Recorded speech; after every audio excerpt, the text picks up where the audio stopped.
हम इनसे आज सिर्फ इतनी गुजारिश करते हैं कि ये खुद बोलना चाहते हैं कि मैं बीजेपी में रहा 2014 से। तो आज इसके साथ क्या हुआ, आज ये नेशनल कॉन्फ्रेंस ज्वाइन करता है, हम इसका वेलकम करते हैं पार्टी में।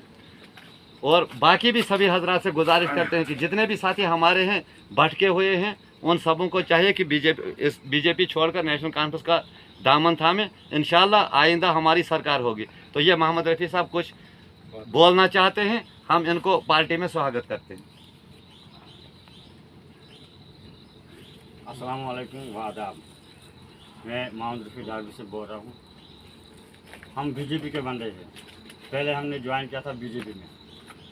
जब से हम बीजेपी में गए, पहले सुनील साहब ने हमारे घर में एक मीटिंग रखी थी और उस मीटिंग में उसने बोला था कि हमारे को कामयाब करो, हम आपका काम जो भी होगा वो हम करेंगे।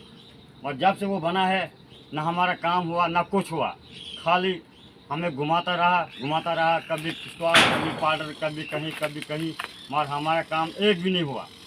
खाली बोलने लगा बस ये कल परसों, कुछ भी नहीं। उसी दौरान में मैं बीमार हो गया, मैं गया जम्मू। यहाँ पर ऊपर का वो पार्टी का बंदा एक है, उसको मैंने फ़ोन किया, जाफ़र साहब को मैंने फ़ोन किया। मैंने बोला ऐसे बात है, मैं बीमार हूँ, पैसे ख़त्म हो गए, तो साहब को बोलो कुछ इमदाद करे। उसने बोला कि जाओ आप उधर किश्तवाड़ में बीबी को भेजो और बाप को भेजो। हम गए उधर।